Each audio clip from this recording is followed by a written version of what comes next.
የተወደዳችሁ የአባቴ ብሩካን ጸጋና ሰላም ከእናንተ ጋር ይሁን።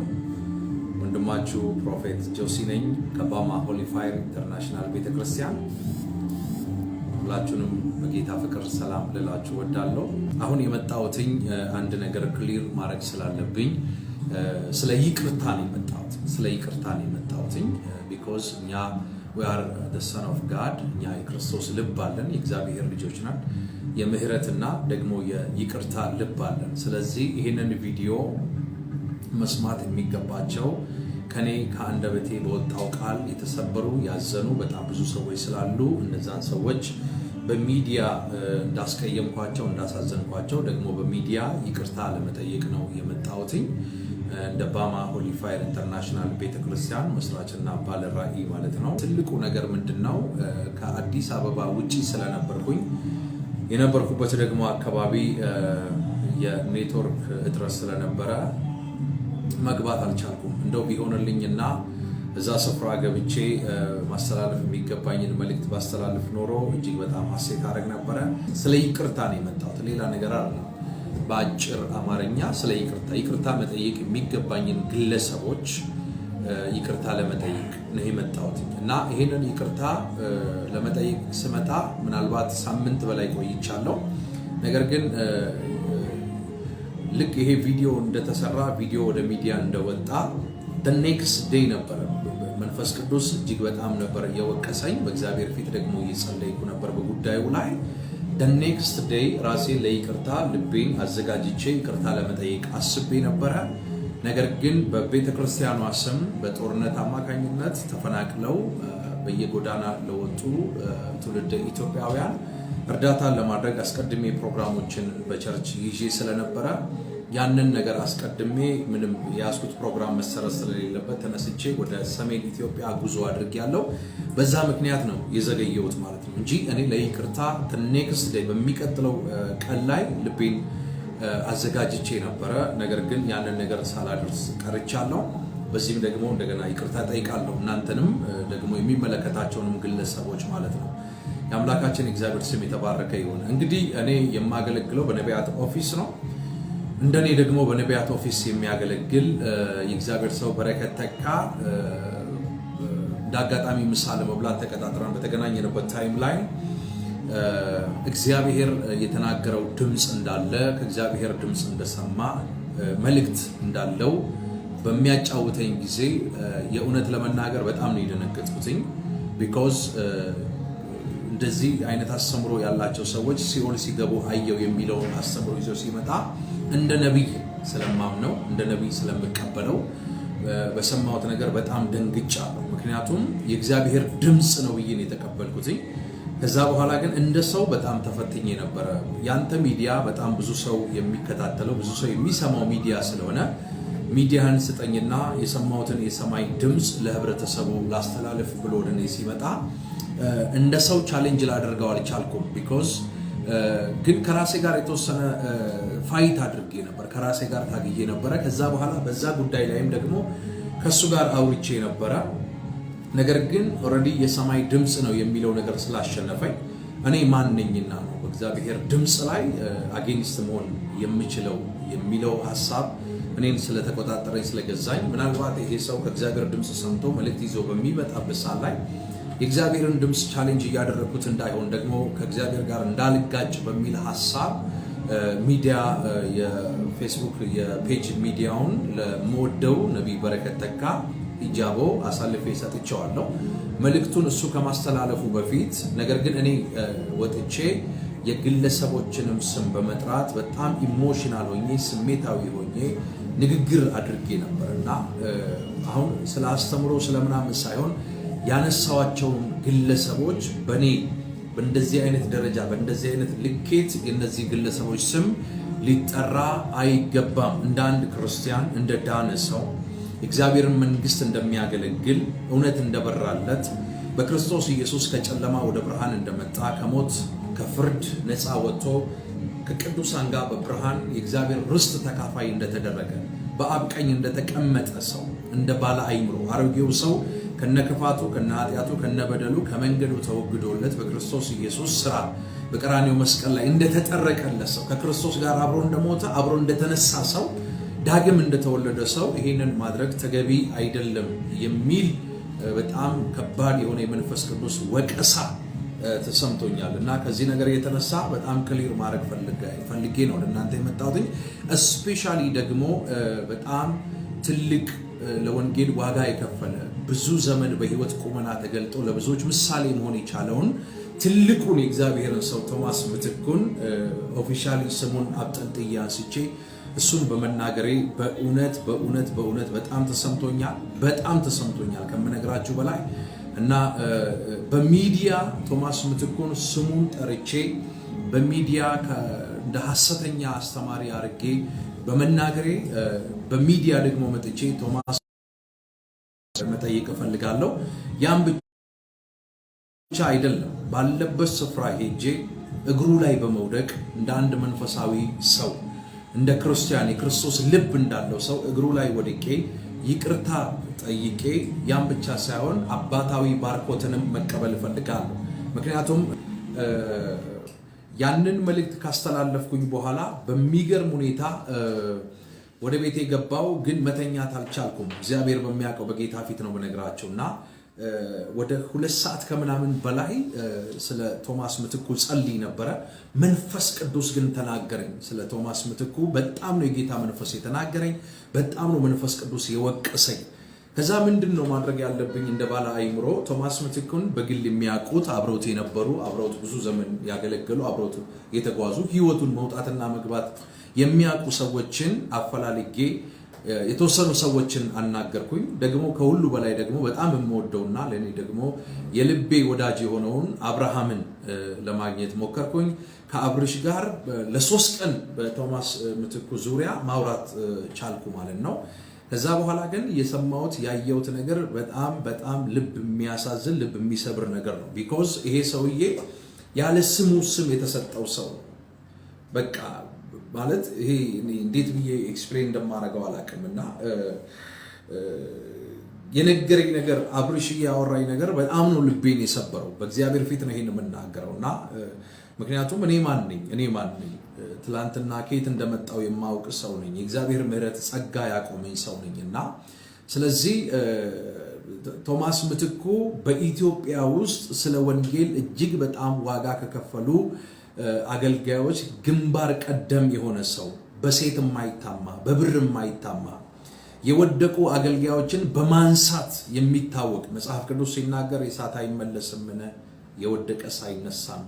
ይሄ ባይዘው የክርስቶስ ልብ ነውና እንዲህ አይነት ልብ ያለውን ሰው የወደቁትን የሚያነሳ፣ የተራቡትን የሚያበላ፣ የታረዙትን የሚያለብስ፣ የቤት ኪራይ የሌላቸውን ከፍሎ የሚያኖር፣ ያለውን ንብረት ሸጠው ሁሉ ለብዙ ለተቸገሩ ሰዎች የሚቆርጥ እንደ አንድ የሰፈር ወንበዴ ድሩዬ ሚዲያ ላይ ወጥቼ አብጠልጥዬ ስሙን በማንሳቴ በእውነት በጣም ጊልቲ ኮንሽንስ ተሰምቶኛል።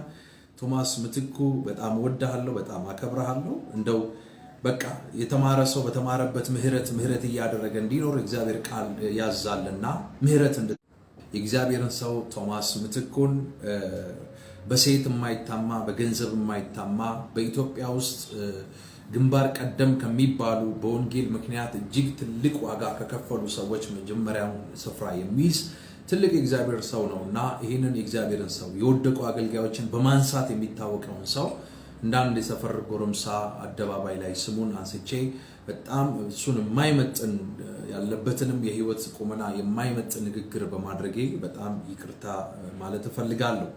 ምክንያቱም እኛ ስንታኮስ እኛ በትር ወይንም ውሃ ስንረጫጭ በዚህ ውስጥ ማንም ሰው አሸናፊ ወይንም ተሸናፊ አይሆንም።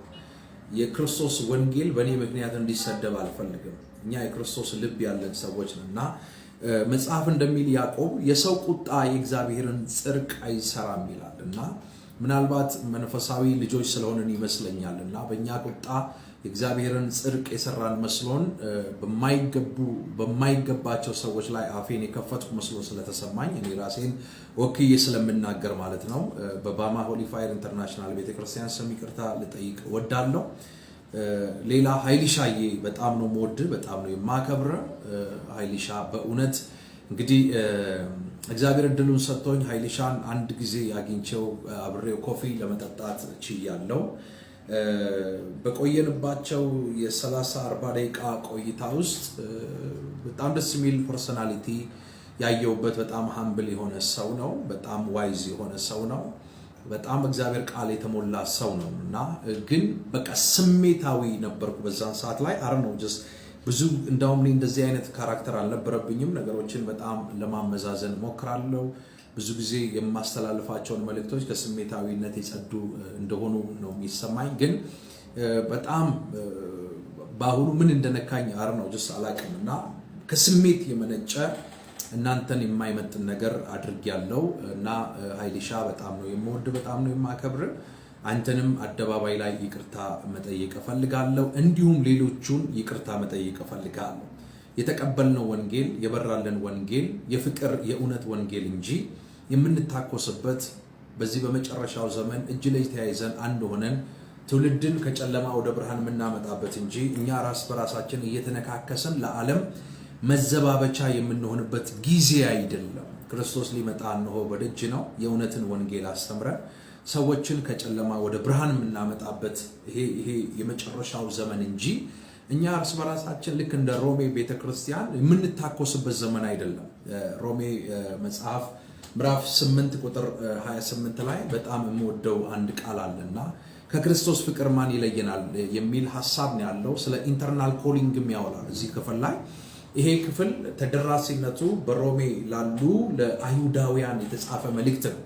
አይሁዳውያን እንግዲህ እንደ ተስፋ ቃሉ ከጥንት ከብሉይ ኪዳን ዘመን ጀምሮ መሲሁ አዳኙ ክርስቶስ ኢየሱስ ከነሱ የዘር ግንድ እንደሚወጣ የተነገራቸው፣ ነገር ግን በሮሜ ላለች ቤተክርስቲያን ይሄንን መልእክት ሐዋርያ ቅዱስ ጳውሎስ ሲያስተላልፍ ሮሜ ቤተክርስቲያን ውስጥ ሁለት አይነት አስተሳሰብ፣ ሁለት አይነት አይዲዮሎጂ የሚያራምዱ ግለሰቦች ነበሩ፣ አሕዛቦችና አይሁዳውያን። በደንብ አስተውሉና ስሙኝ። አሕዛቦችና አይሁዳውያን። አይሁዳውያን ሕጉ በእኛ በኩል ነው የመጣው፣ ስርዓቱ በእኛ በኩል ነው የመጣው፣ ስለዚህ ነገር ሁሉ ያለው በእኛ በኩል ነው ብለው ራሳቸውን ፕራውድ እያደረጉ በትዕቢት ልባቸው ተወጥሮ እነዚህ በክርስቶስ ኢየሱስ በሞትና በትንሣኤ አምነው የዳኑትን አሕዛብ ወደ ታች ቁልቁለት የሚመለከቱ፣ ከዚህ ነገር እየተነሳ እነዚህ ደግሞ በክርስቶስ ኢየሱስ አምነው የዳኑ በጸጋው እንዲያው በጸጋው የዳኑ ደግሞ አሕዛቦች እነዚህ አይሁዳውያንን በሕጉ አማካኝነት ነው መዳን ብለው የሚያምኑ የሚያስቡትን ሰዎች በቃ መንፈሳዊ ድንቁርና ውስጥ እንዳሉ ያሰቡ በዚህ መካከል የሚደረግ ተኩስ ነበርና ለነዚህ ሰዎች ነው ሐዋርያ ቅዱስ ጳውሎስ ሮሜ ምዕራፍ 8:28ን ያስተላለፈው። መጽሐፉ የተጻፈበት ዋናው ሐሳብና ዓላማ ይሄ ስለሆነ በእነዚህ ሁለት ግለሰቦች መካከል ጎራ ተከፍሎ ጦርነት ተኩስ ስለነበረ ማለትና በዚህ ምክንያት ወንጌል ይነቀፍ ነበር፣ ይሰደብ ነበርና ልክ እንደዛ በዛ በአዲስ ኪዳን በብሉይ ኪዳን የመጨረሻው ዘመን ላይ በሮሜ ቤተክርስቲያን እንደነበረው አሁን በእኛ ዘመን እንዲህ ሊሆን አይገባም ብዬ አምናለሁ። ሐዋርያው ዮሐንስ ሲናገር አጠገብ ያለውን ወንድም ሳትወድ ያላየከውን እግዚአብሔር እንዴት ልትወድ ትችላለህ ይላልና ጳውሎስ ሲናገር ስለ እግዚአብሔር ኢንተርናል ኮሊንግ ይናገራል። ዘላለማዊ ጥሪ አንዱ እግዚአብሔር እኛን የወደደበትን መውደድ ልኬቱን እንደገና እግዚአብሔር አባባት በልጁ በክርስቶስ ኢየሱስ ለኛ ያለውን ፍቅር የገለጠበት የሄደበትን ርቀት የምታዩበት ክፍል ነው ሮሜ ምዕራፍ 8 ማለት ነውና ከዚህ ፍቅር ማን ይለየናል? ረሃብ፣ ችግር፣ ቸነፈር፣ ከፍታ፣ ዝቅታ፣ ማግኘት፣ ማጣት ወይስ ልዩ ፍጥረት ነው ይላልና ስለዚህ ይሄ እኛ የተቀበልነው ፍቅር የእውነት ፍቅር ነው፣ የምህረት ፍቅር፣ የይቅርታ ፍቅር ነው። ለዚህ ነው የእግዚአብሔር ቃል በቆሮንቶስ ላይ ሲናገር ተራራን እንኳን የሚያፈልስ እምነት ቢኖረኝ ነው የሚለውና ትንቢትም ቢኖረኝ ቢኮዝ እምነትም ትንቢትም ይሻራል ከሁሉ ግን ጸንቶ የሚኖረው ፍቅር ስለሆነ ራሱ ደግሞ እግዚአብሔር ፍቅር ስለሆነ ማለት ነውና እግዚአብሔር አምላክ ይሄ ያበራልን የእውነት ፍቅር በዚህ አንደርስታንዲንግ በዚህ የህይወት ቁመና ተገልጠን ካልተመላለስን ሁሉ ከንቱ ስለሚሆን ማለት ነውና አጠገቤ ያለውን ወንድሜን እያማው እሱን የሰበርኩ እሱን እያሳዘንኩኝ እግዚአብሔርን ወደዋለሁ ብል ይሄ ውሸታምነት ቢኮዝ እግዚአብሔር በዚህ ውስጥ ስለማይከበር አጠገቤ ያለውን ወንድሜን የመውደዴ ልኬት ነው ለእግዚአብሔር ያለኝን ፍቅርና አክብሮት የሚያሳየው ብዬ አምናለሁ በራሴ። እንዳውም እዚህ ራእይ መጽሐፍን ሳጠና ስለ ኤፌሶን ቤተክርስቲያን ይናገራልና የቀደመውን ፍቅርህን ነው አይደለም ይላል እግዚአብሔር ሰው የቀደመውን ፍቅርህን ጥለሃል ይለዋል። ስለዚህ እመጣብሃለሁ፣ መቅረዝን ከስፍራ ወስዳለሁ ይሏልና ያ የቀደመው ፍቅር ምንድነው? አያችሁ ለእግዚአብሔር የነበራቸውን ፍቅር፣ ለእግዚአብሔር የነበራቸውን መታዘዝ፣ መገዛት፣ ለእግዚአብሔር የነበራቸውን ፍቅር ስለጣሉ ባይ ዘ ዌይ ሰው ለእግዚአብሔር የነበረውን ፍቅር ሚስ ያደርግ ወይንም ለእግዚአብሔር የነበረውን ፍቅር ሲተው አጠገቡ ላለው ወንድሙ ልቡ የከፋ ይሆናል፣ አመፀኛ ይሆናል፣ ትዕቢተኛ ይሆናል። በቃ ሁሉ ነገር በራሱ ችሎታና ብቃት የመጣ ይመስለዋል። ስለዚህ ያ የተጠራንበት ዘላለማዊ ጥሪ ተራ የሆነ ኮሊንግ አይደለም። ይሄ መለኮታዊ ጥሪ ስለሆነ በዚህ የህይወት ቁመና ተገልጠን መመላለስ ከኛ የሚጠበቅ ስለሆነ ያላየነውን እግዚአብሔርን አባባትን እኛ ያየነው በክርስቶስ ኢየሱስ ነው። ክርስቶስ ኢየሱስ እግዚአብሔር አባባትን ለመተረክ የሄደበት የፍቅር ጥግ ቀራንዮ መስቀል ስለሆነ ሲተፉበት አልተታፋም፣ ሲገርፉት አልተጋረፈም። ሁሉን ማድረግ ሲችል ሁሉን ትቶ በሸላቾች ፊት እንደሚሸለጥ ጠቦት አፉን እንኳን ሊከፍት አልወደደም።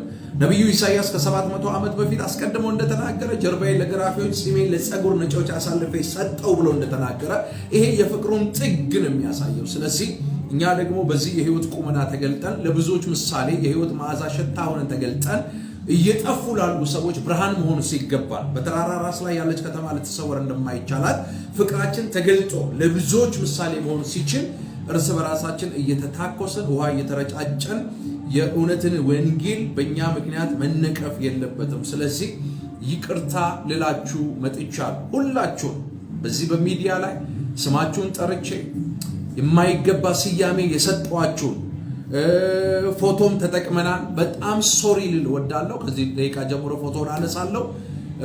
ሁሉን ነገር ክሊር ማድረግ እፈልጋለሁ። ሐዋርያው ዘውዴ፣ ታምራት ታረቀኝ፣ አፖስትል ታምራት ታረቀኝ፣ ጃፒ ሁላችሁንም ይቅርታ ማለት እፈልጋለሁ። ከሁሉ በላይ ኃይልሻ አይሮን ነው ጀስት ኢትዮጵያ ውስጥ እንዳለ አላውቅም። ኢትዮጵያ ግን ካለ ደውልልኝ፣ ላገኝ እፈልጋለሁ። በአካልም ሄጄ አንተንም ይቅርታ ማለት እፈልጋለሁ። ሌሎቻችሁንም ምናልባት እንግዲህ አንድ ጊዜ ድሉን አግኝቼ ኃይልሻን ስላገኘሁት ነው እንደዚህ ያልኩትኝ። ብዙዎቻችሁ የምትገኙ ስላልመሰለኝ ነው፣ ከሌላ ኢንቴንሲ አይደለም። ወዳችኋለሁ፣ አከብራችኋለሁ። ክርስቶስ እኛን በወደደበት የፍቅር ጥግ ነው የምወዳችሁ። በእውነት ስማችሁን ጠርቼ አደባባይ የማይገባችሁን ነገር ስለተናገርኩኝ ይቅርታ ማለት ፈልጋለሁ። ቶማስ ምትኩ እጅግ በጣም ሶሪ ልል ወዳለሁ። በጣም ነው የማከብር። በጣም ነው በቃ ላንተ ያለኝ ኢሜጅ ሁሉ ተቀይሯል እና ሶሪ ልል አደባባይ መጥቻለሁ። እድሉን ከሰጣኝ ቢሮ ድረስ መጥቼ እግር ላይ ወድቄ እንደ አንድ ልጅ እንደ ታናሽ ወንድም ይቅርታ ማለት ፈልጋለሁ። ደግሞ በአንተ ውስጥ ያለውንም ግሬስ አየሁ። እኔ ስላየው ነው እንግዲህ ሳላይ አየው አልልምና እግዚአብሔር በውስጥ የነቢያትን ኦፊስ እንዳስቀመጠ ተመልክቻለሁ። ካንተ ጋር ሳይሆን አንተ ውስጥ ካስቀመጠው ጸጋ ባለቤት ጋር መጋጨት እንዳይሆንብኝ ይቅርታ ማለት ግዴታዬም ስለሆነ እንደ አንድ መንፈሳዊ ልጅ ማለት ነውና አባታዊ ባርኮትን ካንተ መቀበል እፈልጋለሁ። እግዚአብሔር አምላክ ዘመናችሁን ይባርክ። ሁላችሁንም ወዳችኋለሁ፣ ሁላችሁንም አከብራችኋለሁ። እግዚአብሔር እድሉን ይሰጠናል። ከሰዓት በኋላ እግዚአብሔር አምላክ አስደናቂ ጊዜ ይሰጠናል። ጸልያለሁ። ቀንበር ይሰበራል፣ እስራቶች ይበጣጠሳሉ። በቃ ማንም ሰው በተረዳበት ልኬት መሄድ ይችላል፣ ማንም ሰው። ነገር ግን እንደ አንድ እንደ ባለ አይምሮ እንደሚሰራ እንደ ባለ አይምሮ ሰው አደባባይ ላይ የግለሰቦችን ስም መጥራት ተገቢ አይደለም፣ ነውር ነው። በቃ ማለት እኔ በጣም ዱርዬ ነበርኩ። በጣም ዱርዬ ስላቸው የዱርዬነት ጥግ ላይ ነበርኩ ሰው ነኝና እንግዲህ ዱርዬ በሰፈሬ በጣም የምፈራ የምከበር ሰው ነኝ። ግን የሚገርማችሁ ዱርዬነቴ የሆነ ካራክተሬን አላስጣለኝ። ዱርዬ በሆንም አሮጊቶች፣ አዛውንቶች ሲመጡ ከተቀመጥኩበት ወንበር ላይ ተነስቼ ነበር ለነሱ ቅድሚያ የምሰጠው። ዱርዬ በሆንም የሰፈር ልጅ አትለከፍም። በእኛ ጊዜ በእኛ ዘመን ዱርዬ ታላላቁን ያከብራል፣ አሳልፎ ቅድሚያ ይሰጣልና አሁን ግን ያደረግነው ነገር እጅግ በጣም ማለት ከዛም ያለፈ ነገር ስለሆነ ይሄ በጣም ነውርም ስለሆነ ኦፊሻል ስማችሁን እንደጠራው ኦፊሻል ወጥቼ ይቅርታ መጠየቅ ተገቢ ሆኖ ስለታየኝ ይቅርታ ጠይቄያቸዋለሁ። በክርስቶስ ፍቅር ይቅርታ ጠይቄያለሁ። ወዳችኋለሁ፣ አከብራችኋለሁ። ጸጋና ሰላም ከእናንተ ጋር ይሁን። ወንድማችሁ ፕሮፌት ጆሲ ነኝ ከኢትዮጵያ አዲስ አበባ።